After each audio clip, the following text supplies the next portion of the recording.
Alô, pessoal, novamente aqui ao vivo no mais uma live aqui pelo YouTube e também agora entrando no Instagram, sempre fazendo as lives pelo YouTube e Instagram. Alô, pessoal do Instagram, aqui também já na área, César Rovessi na área, hoje com uma live super especial do lançamento do disco Afluentes, do grupo Quebra Cuia. Queria dar as boas-vindas aqui, Sara, Nelson, como sempre, aí junto com a gente. E é isso aí. Bom, hoje eu vou estar sozinho aqui falando sobre esse grupo maravilhoso que é o Quebra Cuia, que a gente está lançando o nosso primeiro CD. O grupo Quebra Cuia é um grupo formado pelo Fernando Correia e Rubinho Antunes, liderado pelo Fernando Correia e Rubinho Antunes, e também com o pessoal do grupo Daniel da Alcântara, Rubinho Antunes nos trompetes, Paulinho Malheiros no trombone, Josué dos Santos, Cássio Ferreira e eu nos saxofones, Fernando Correia na guitarra, Alberto Lucas no contrabaixo e com essa participação especial nesse disco com Tiago Alves e o baterista Digão, Rodrigo Digão Braz, meu amigo Digão. E hoje a gente vai falar sobre linguagem brasileira, linguagem da música brasileira, né, e sobre as composições do disco Afluentes, do Quebra Cuia. Para quem quiser, tem o link, aliás, ele está disponível nos canais, né, em todas as plataformas digitais, menos no Spotify. No Spotify vai estar disponível a partir do dia 15 de janeiro, se eu não me engano. Além do disco, hoje também é um dia especial, pois a gente tem aí também o lançamento aí do disco físico do Quebra Cuia, Afluentes. Quem quiser, né, conferir ou pelas plataformas ou também o disco físico. E também tem um livro das composições do Fernando Correia e também do Rubinho Antunes. Também tem ele disponível fisicamente e também no site para baixar em PDF, para quem quiser estudar um pouco de arranjo, de composição, né? São arranjos maravilhosos aí feitos pelo Fernando Correia e Rubinho Antunes, aí Cláudio Silva também na área, o pessoal também entrando aqui no Instagram. O pessoal que está no Instagram, lembrando que a gente está também no YouTube, queria dar um salve aí, ver se o som tá legal aí no YouTube, tá tudo muito ouvindo bem. Se tiver, dá um ok aí. E é isso aí. Bom, o tema dessa live é linguagem brasileira, né? Então, queria começar falando sobre linguagem, né? O que é, quando a gente fala linguagem, o que define linguagem, né? Tem umas, Sara, aqui falando que o som tá ok, e é isso aí. Falando aqui também que só presentes de Natal. Quem está nos meus grupos lá de Instagram, o WhatsApp, né, já tem um acesso lá ao link. Quem não tiver, é só procurar aí Tidal, Deezer, né, YouTube Music, que está disponível o disco do Quebra Cuia. Então, seguindo aí, o que é linguagem, né? Esse é um tema muito controverso, porque a gente pensa, né, na linguagem como, né, o que seria a linguagem. Então, eu separei aqui duas definições, né, para falar sobre linguagem, para a gente partir desses dois princípios. Né? Tem várias definições sobre linguagem, e uma delas é a faculdade cognitiva exclusiva da espécie humana que permite a cada indivíduo representar e expressar simbolicamente sua experiência de vida, assim como adquirir, processar, produzir e transmitir conhecimento, né? Isso é o que define linguagem. Uma outra definição de linguagem é todo e qualquer sistema de signos empregados pelos seres humanos na produção do sentido e para a expressão da faculdade e representação da experiência e de conhecimento. Né? Então, é isso que define linguagem. Né? A partir daí, né, pensando que a linguagem é a forma de representar e se expressar simbolicamente, a gente tem a música, né, como linguagem, aí a linguagem musical, e também como qualquer sistema de signos empregados pelos seres humanos na produção de sentido. Né? Isso tem a ver também, é muito próximo do conceito de arte, né? Que a designação do termo arte vem do latim ars, que significa habilidade, e aqui significa a habilidade. Né? A arte é desenvolvida com o intuito de mostrar o pensamento do artista e expressar os sentidos, né? Por meio de correntes e estilos estéticas. Né? Bom, então a gente já tem a definição de linguagem e de arte. Né? Dentro disso, o que define a linguagem da música brasileira? Né? Então, a gente tem a linguagem como música, ou melhor, a música como linguagem, e a arte como a habilidade de expressar essa linguagem. Né? Então, isso seria, né, um macro aí da coisa. Né? Se a gente for estreitando o funil, a gente, né, cai na questão de o que é a linguagem da música brasileira, esse assunto tão controverso. Então, usando esses dois conceitos, né, a linguagem da música brasileira é uma junção de características, de sinais, né, de signos, ou como queiram definir, né, peculiares que definem um estilo, né, dentro da música brasileira.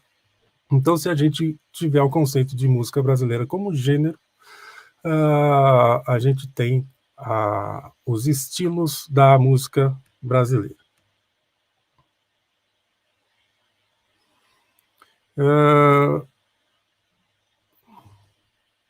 Tem um chat aqui para... Tem um chat para baixar, vou deixar aqui no YouTube. Vamos ver. Chat para baixar o livro, aqui na conversa do YouTube. Quem quiser entra lá e vocês já podem baixar o livro, que o link está lá no YouTube. Se vocês estiverem aí no Instagram, é só ir para o YouTube, que lá vai estar o link para baixar o livro das composições e arranjos do Quebra-Cuia, ok? Então aí, pessoal do YouTube, o link já está aí na área. José Eraso falando, grande César, Feliz Natal e bom Ano Novo para todos vocês também. Então, seguindo aqui, né, a definição de linguagem da música brasileira, né? Então é isso. A música brasileira, como gênero, tem vários estilos, e esses estilos se definem pela junção de características peculiares, né, a fim de definir esse estilo. Né? Então, o que é que eu estou falando aqui? Né? Se a gente tem vários estilos dentro da música brasileira, e a definição que eu estou usando de estilo aqui é a junção de características ou sinais peculiares que os definem, né? Então a gente passa a ter o conceito de estilos ou de ritmos da música brasileira. Através disso, né, a gente pensa no que define um estilo ou ritmo. Né? São esses fragmentos musicais que eles são organizados de forma a tornarem-se um padrão. Então, você organiza os fragmentos, né, musicais, padronizando, e esse conjunto de padrões determina esses estilos.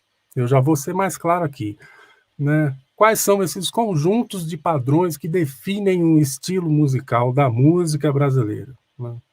Então, são padrões básicos: ritmo, melodia e harmonia, né? Ou seja, para você definir um samba, você precisa do ritmo de samba, da melodia de samba e da harmonia de samba, né? Não adianta nada você tocar um ritmo de samba sem ter melodia e harmonia de samba, isso não vai soar samba, né? E assim para qualquer gênero ou para qualquer estilo, né? Se você for tocar um choro e não conhecer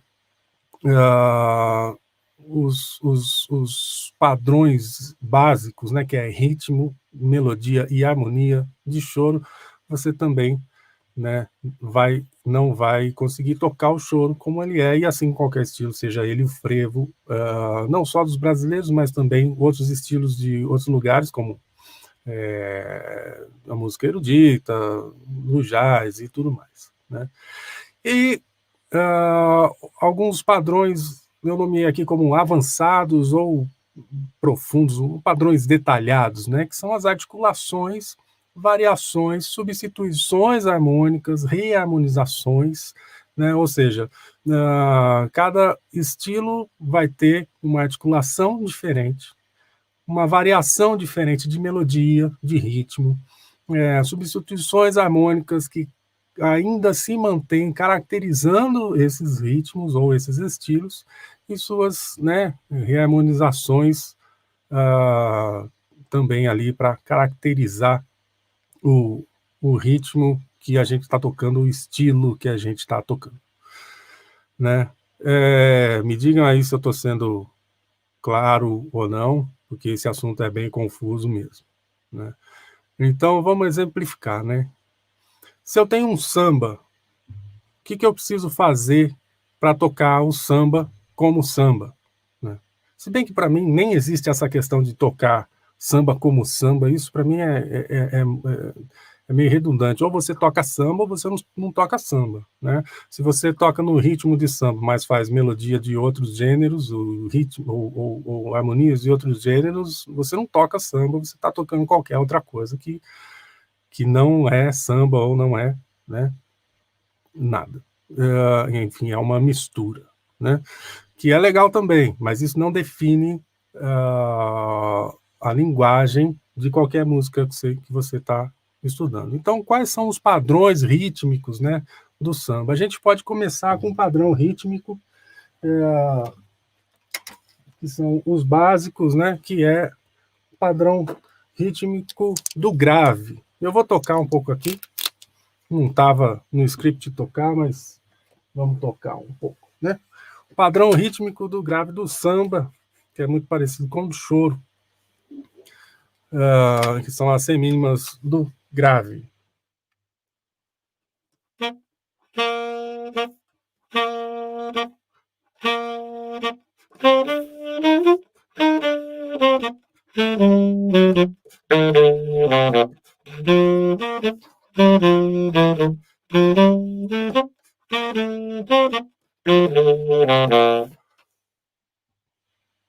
Né? Esse é um padrão rítmico. Um outro padrão rítmico do samba, né? Mas entrando na linha do tamborim. Um, dois, um, dois, um.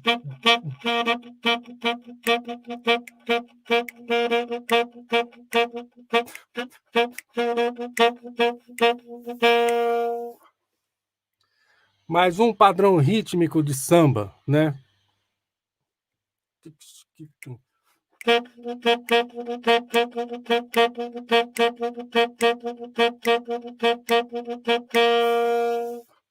Pronto.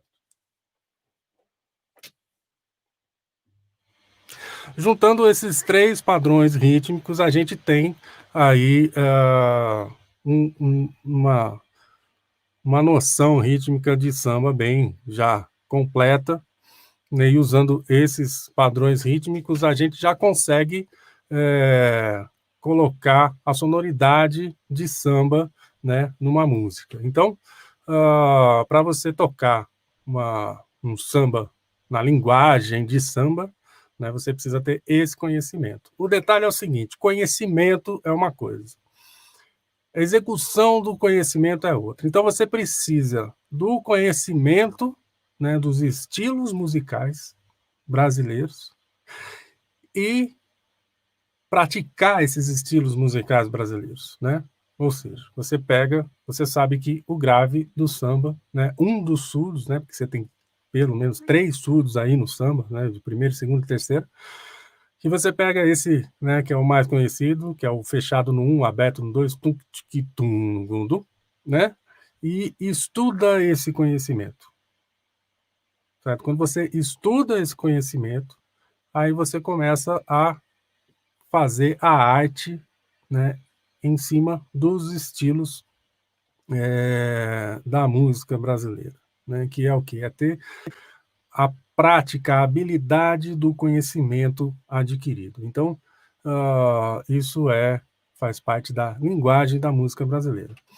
Quando você estuda em separado cada fragmento rítmico e coloca isso no seu instrumento, você começa a ter contato como se fazer realmente a linguagem, o tocar na linguagem da música brasileira. Isso eu estou falando só do samba, né? Padrões melódicos, por exemplo, né? O que é padrão melódico? Poxa, mas melodia é melodia em todo lugar. Bom, depende. Se você for fazer, por exemplo, uma melodia de baião, por exemplo. O baião tem uma melodia, um aspecto melódico muito claro, né, que é usar bastante arpejos de acordes dominantes e ficar tocando notas repetidas, né? Se você fizer uma frase dessa maneira,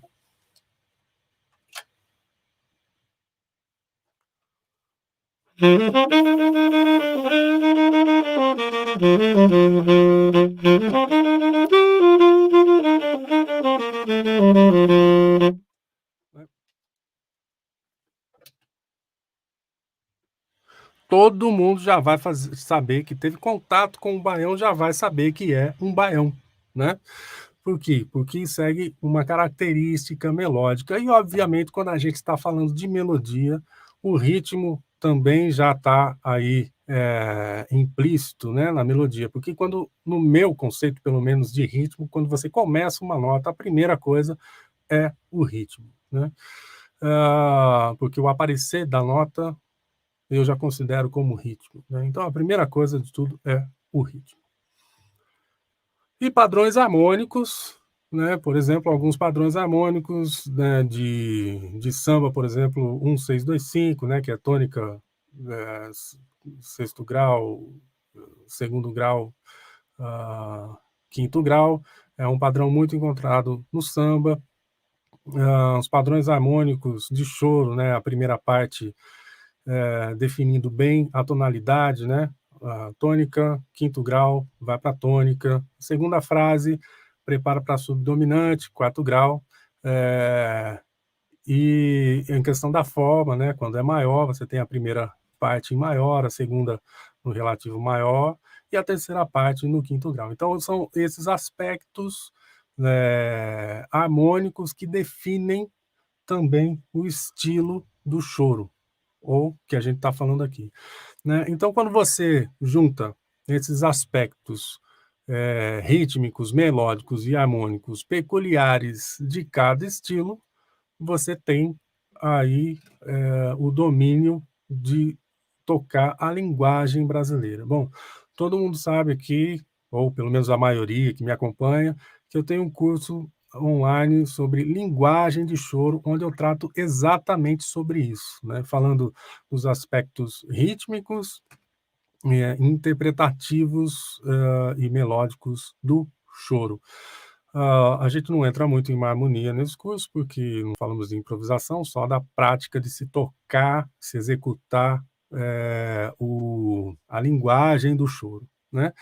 Então, juntando esses principalmente esses três aspectos. Depois, a gente tem, né, a questão de articulação, que eu já tinha falado, de variações, substituições e tudo mais, né?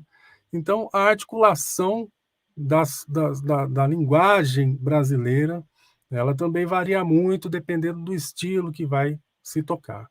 Então, esse conhecimento, né, profundo de cada estilo e a prática desse conhecimento que vai fazer você tocar os estilos da música brasileira ou a música brasileira na sua linguagem, né?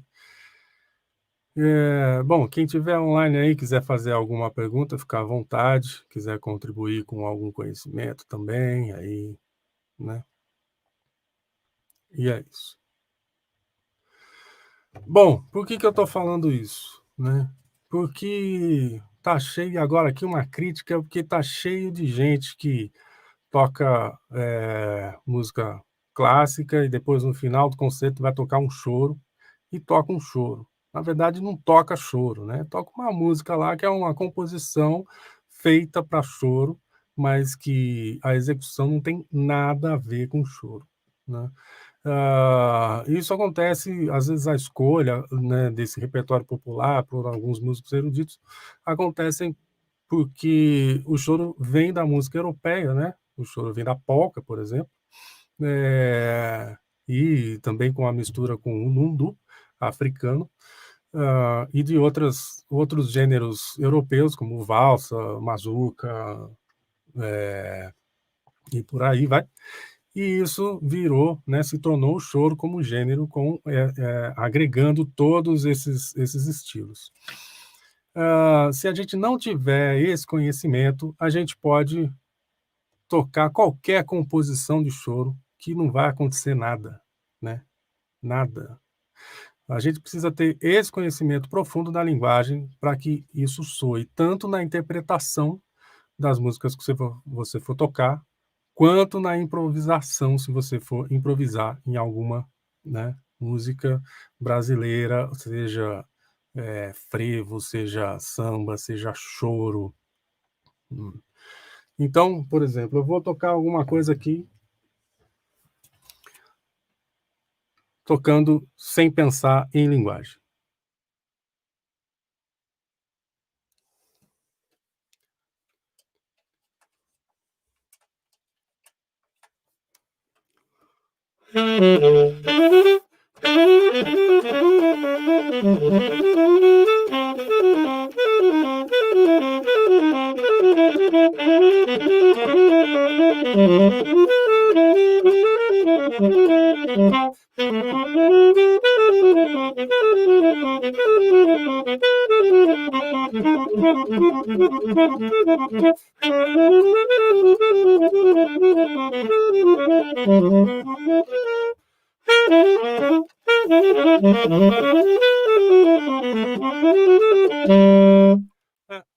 Ou seja, todo mundo conhece essa música, conhece essa melodia. A segunda parte do 1-0, beleza. Só que do jeito que ela está sendo tocada, é a semicolcheia igual semicolcheia, sem articulação, tudo ligado. Para mim é até difícil executar dessa maneira, né? Porque eu penso na música sempre agregada ao estilo e à linguagem que ela está sendo tocada. E, né, não quer dizer nada, só quer dizer uma melodia que todo mundo conhece. Mas ele está tocando choro. Não, não está tocando choro. Está tocando qualquer coisa ali, um monte de nota que não quer dizer nada, que não quer dizer estilo nenhum, né? Quando a gente vai tocar o choro mesmo, tocando, estou usando o choro como um exemplo, né? A gente tem um outro aspecto da música, uma outra linguagem, né? E aí a gente começa a identificar mesmo o que é uma linguagem.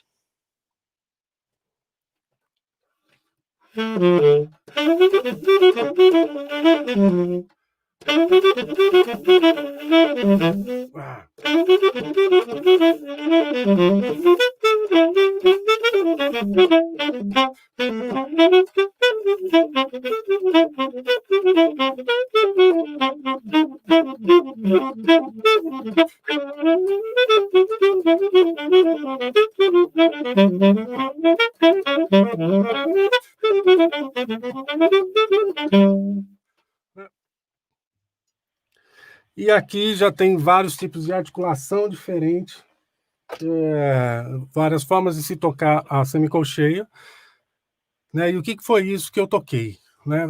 Foi essa junção, né, de fragmentos, né, peculiares de uma música, de um estilo, aliás, desculpe, que quando você agrega, isso soa um estilo, né? Então teve vários tipos de articulação, vários jeitos de tocar a semicolcheia, todas elas pensando, né, no estilo do choro e com uma melodia composta, né, de choro. E aí a gente tem o choro tocado como choro, exatamente. E isso vale para samba, isso vale para frevo, isso vale para qualquer estilo que você for tocar. Jazz, a mesma coisa. Conhecer profundamente a rítmica, todas as suas rítmicas, as formas de acompanhamento, as peculiaridades de melodia, articulação e harmonia. E isso é só o conhecimento. E praticar cada fragmento desse em separado para depois poder executar da forma que você quiser, né? Então é isso. E entrando aqui agora para o disco Quebra-Cuia, Afluentes, o disco Afluentes do Quebra-Cuia. Como que isso se insere, né, no grupo do Quebra-Cuia? Né? Como a gente faz isso lá? Primeira coisa é através do conhecimento dos compositores, que são os idealizadores do projeto, Rubinho Antunes e Fernando Correia. O Rubinho, né, ele tem uma forte influência do Clube da Esquina e dos afro-sambas do Baden, isso é muito peculiar nas composições dele, na sonoridade de composições e arranjos, e também uma mescla com o jazz. E o Fernando Correia também, assim, com uma grande influência dos afro-sambas, do Baden, vários estilos de músicas brasileiras, vários estilos da música brasileira, né? E também uma influência forte do jazz. E através dessas composições, né, com essas influências e com essas misturas de vários estilos, de vários lugares, a gente tem aí no Quebra-Cuia uma linguagem brasileira muito ampla, né, que não se limita só ao choro, ou a um samba, ou a uma bossa nova, né, ou mesmo ao jazz, né? Então a gente tem lá um repertório com muitos arranjos, inclusive né, de músicas do Baden, de afro-sambas, tem também composições do Rubinho, com essa característica de afro-samba e do Clube da Esquina também, na sonoridade, e o Fernando Correia com várias composições super diferentes aí, e também com composições específicas do estilo, né, como alguns frevos, né, tem um frevo que você pode ver lá, o Mexerica, né, que é todo construído, né, com melodia de frevo, com características de melodia de frevo. Uma característica, por exemplo, aqui de melodias de frevo, né, para deixar claro para vocês, é a antecipação das resoluções das frases, né? Então todo frevo ele tem essa característica, né? Ou todo frevo não, mas é uma característica muito comum de ser encontrada nos frevos, né? E eu vou tocar um pouco aqui algumas frases de frevo usando essa antecipação da melodia, né, que caracteriza o ritmo de frevo, né, o frevo, o estilo de frevo.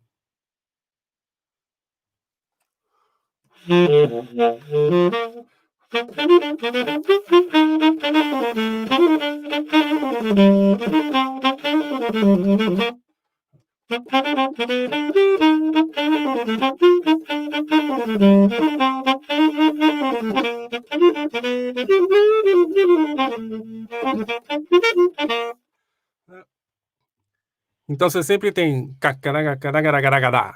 e essa coisa, é uma característica muito comum do ritmo de frevo também, que vocês podem ver que o Fernando Correia usa muito na composição mexerica, né? Então, e o que representa muito essa questão da linguagem da música brasileira com toda a influência musical que cada um ali, participa.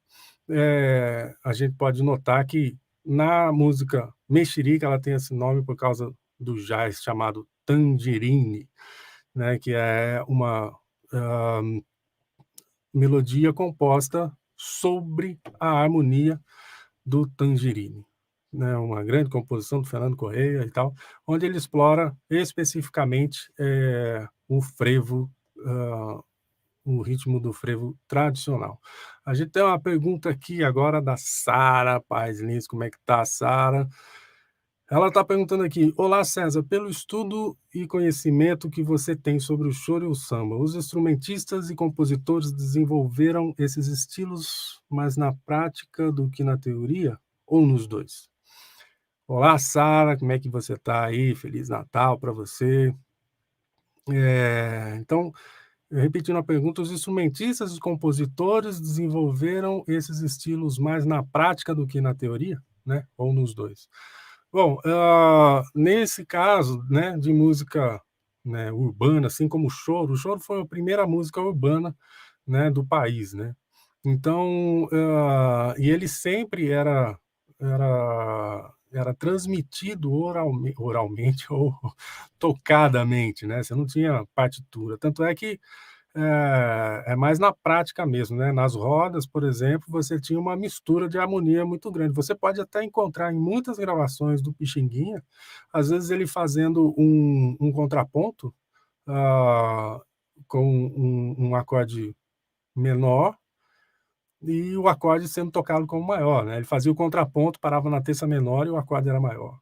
E às vezes você ouve, né, algumas harmonias sendo tocadas assim, por exemplo, 1, 6, 2, 5, né, dó, lá menor, ré 7, sol 7, dó.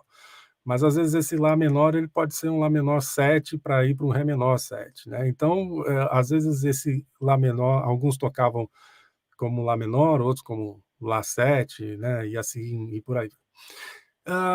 Então o que aconteceu? Um dos papéis muito importantes né, do grupo Época de Ouro foi que eles começaram a organizar isso, né.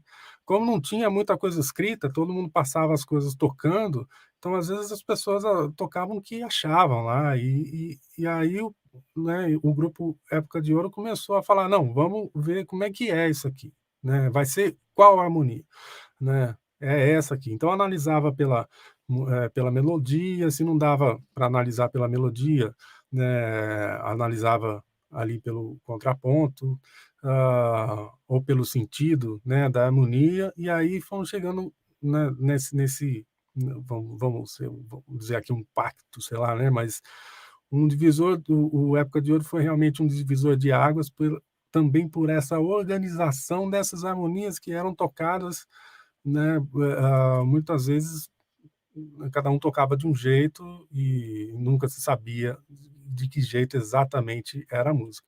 Então, né, isso prova que até, pelo menos até ali, a Época de Ouro, o choro ele era transmitido, e desenvolvido mais na prática, né, do que na teoria. Todos esses ritmos, até o jazz, né, antes de ir para a academia, e o samba, a mesma coisa, né, sempre mais na prática, tocando ali, do que na teoria, né.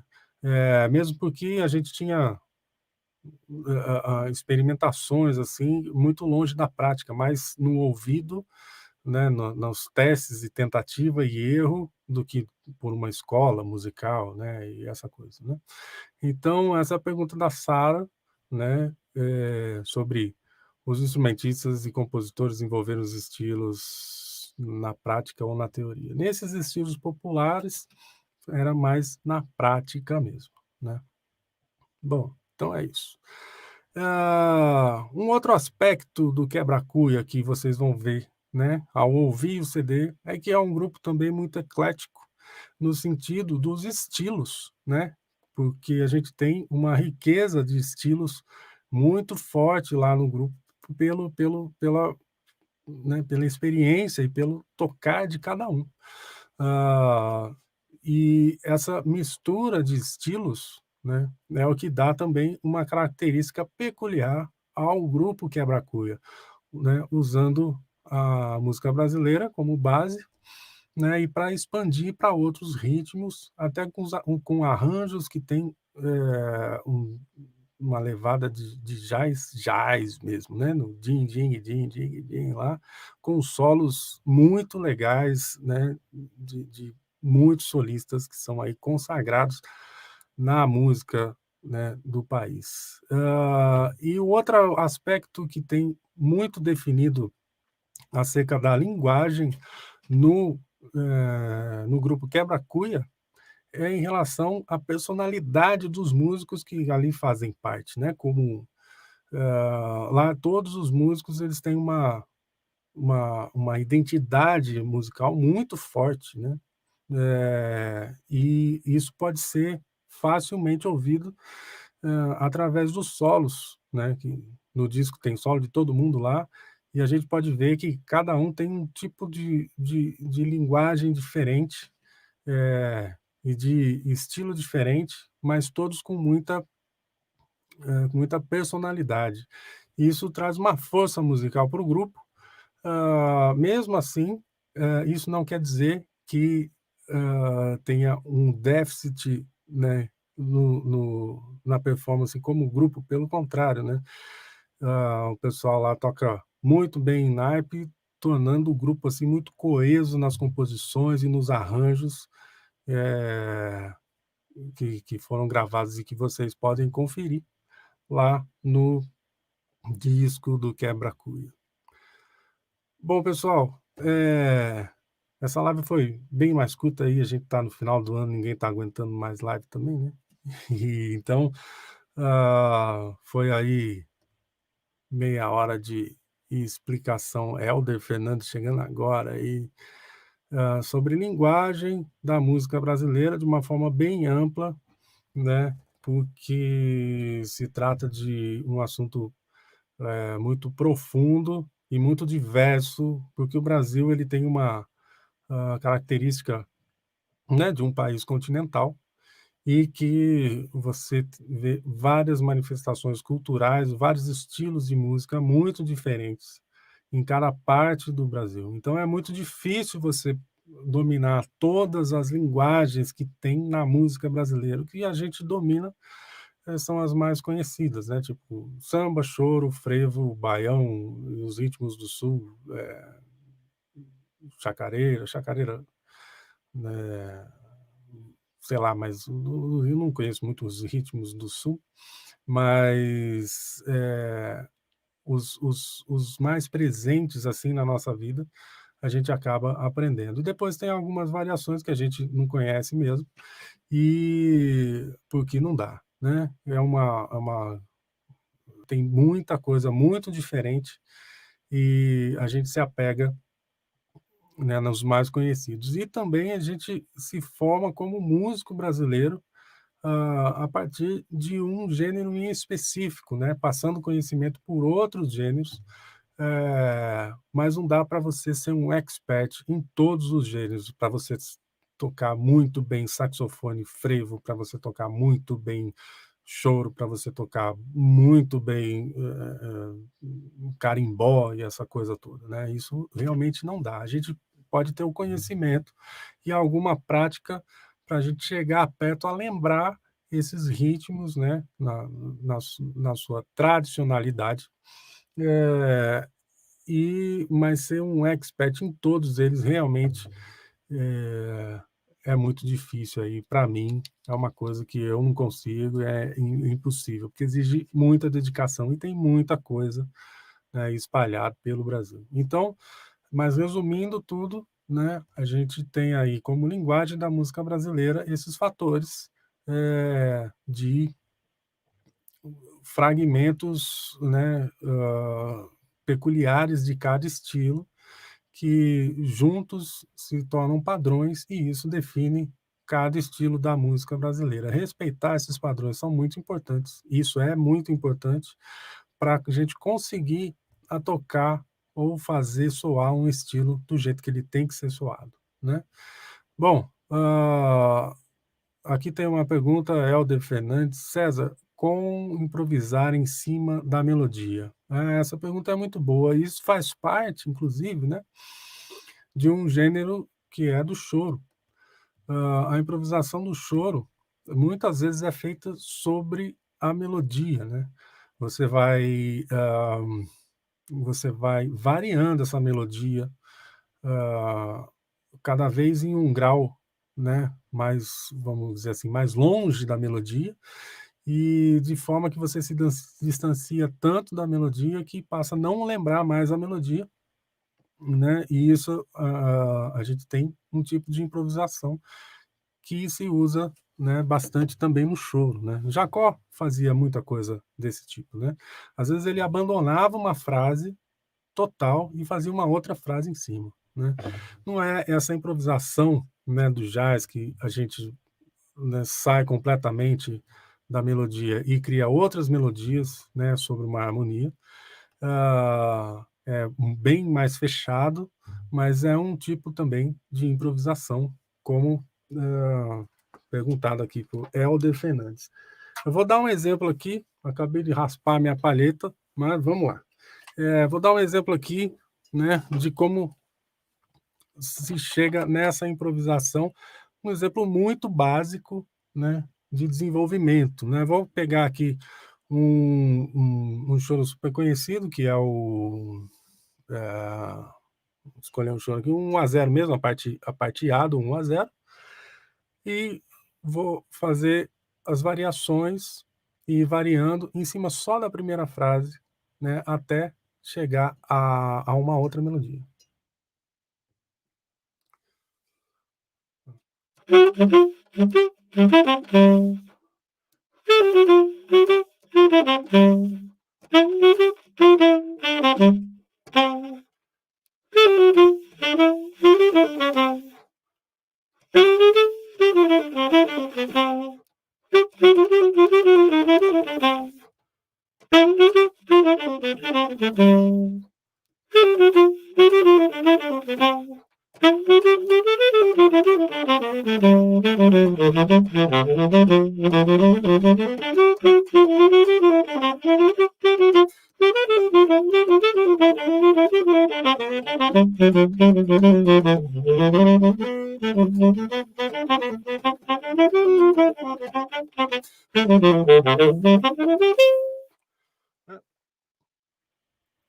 E aí, né, essas coisas que eu fiz foram todas desenvolvidas a partir da melodia dessa primeira frase do 1-0, né? Que é para. E aí você vai variando, variando, variando, criando outras frases, começando de outras notas, substituindo as pausas por notas, até você distanciar tanto da melodia que a melodia não é mais lembrada, mas ela está ali soando sempre na sua cabeça. Então a gente tem a melodia como apoio e não a harmonia, né? Então é isso que é improvisar em cima da melodia. Não é que você vai pegar uma melodia e sair improvisando, fazendo né, solos mirabolantes, super abertos, como você pode fazer né, em outras músicas. Não, você pega fragmentos da melodia e vai substituindo, né, por desenvolvimentos desses fragmentos, né? Bom, me diz aí, Helder, se eu consegui responder a sua pergunta, se era isso mesmo que você queria. Sara, aqui, muito bom, maravilhoso, César, muito obrigado por fechar com chave de ouro o ano de 2020. Linguagem de choro na veia para começar 2021. É isso aí, linguagem de choro, linguagem da música brasileira. E a gente segue, né, nessa toada aí para a gente desenvolvendo cada vez mais as nossas habilidades, né, em cada fragmento do estilo que a gente escolheu tocar ou praticar. E isso vale como, né, como eu já disse, isso vale para tudo, para qualquer estilo, não só da música brasileira, mas para qualquer estilo que você escolher tocar, né? Conhecer profundamente nas raízes daquilo que você está tocando, né, a história daquilo que você está tocando, os fragmentos rítmicos, as partes rítmicas que definem não é só uma, né? São várias. Tem um conhecimento profundo, né, dos acompanhamentos, do tipo de harmonia que se é tocado, que se é composto aquele estilo, e depois se aprofundando, né, no tipo de melodia e no tipo de articulação, né, que a gente usa para soar essa linguagem brasileira ou de qualquer outro estilo que você queira tocar, né? Bom, é isso, gente. A gente vai chegando ao final aqui. Eu gostaria de me despedir aí de vocês com esse ano que a gente teve aí, um pouco difícil. E o ano que vem a gente está aí novamente com as nossas lives, com todos os nossos projetos, eh, e tomara que de uma maneira bem melhor. Ah, Gostaria também de falar para vocês, quem está no YouTube, tem aí nas conversas como baixar o livro do Quebra-Cuia, com os arranjos e as composições. Quem quiser também, quiser ouvir o disco aí no final do ano, é só entrar ali no Deezer, Tidal, YouTube Music, e qualquer plataforma, só no Spotify que vai estar liberado a partir do dia 15, né, de janeiro. Então é isso, gente. Bom, a gente fica por aqui, né? Quem está chegando agora, estou vendo que tem algumas pessoas chegando aqui. Essa live vai ficar tanto, né, nos meus canais quanto nos canais do Quebra-Cuia. Sigam os canais do Quebra-Cuia lá do YouTube, do Instagram, do Facebook, que tem todas as informações do grupo lá nesses canais, e a gente segue aí com mais novidades para vocês no próximo ano, beleza? Bom, um grande abraço, um Feliz Natal para todo mundo e um 2021 cheio de vacina aí para todo mundo, para a gente poder sair dessa com saúde, né? Só mais uma última questão, Helder, pode me indicar um livro sobre o assunto, né? Sobre linguagem da música brasileira? Cara, um livro para você consultar, o livro do Quebra-Cuia, por exemplo. Desculpa, lá você vai poder ver, né, frevo, a música, sambas afro, né, vários modelos de composições, né, em vários estilos. Isso aí tá gratuito. É sempre bom dar uma olhada nas coisas do Tinhorão. O Tinhorão tinha muita coisa bacana, né? Escreveu muita coisa sobre a música brasileira. É, E tem muitos livros de choro também escritos, né? Tem o Baú do Animal, tem os livros do Animal também, tem o do Quintal ao Municipal. E aí você, né, lendo sobre a história, né, dos ritmos, isso já ajuda muito também, né? Todo o meu conhecimento foi feito através de pesquisa sobre áudios, em cima de áudios e gravações e análises de gravações, né? Então eu não tenho muito esse conhecimento de livros teóricos sobre os estilos, né? Tem alguns livros de percussão que para mim ajudaram muito, né? Que um é do Edgar Roca, que é muito legal, que chama Ritmos Brasileiros e alguma coisa nesse sentido. Depois você, né, me procura nos meus canais lá e me pergunta, que eu passo para você exatamente a edição, a editora, e o nome do livro, que eu não estou me recordando agora, que lá tem muita coisa que dá para consultar sobre os ritmos da música brasileira, né? Então é isso. Bom, a gente então vai ficando por aqui. Uma boa quarta-feira aí para vocês, uma boa semana, um bom ano novo e um Feliz Natal aí para todo mundo. Abraço e até mais.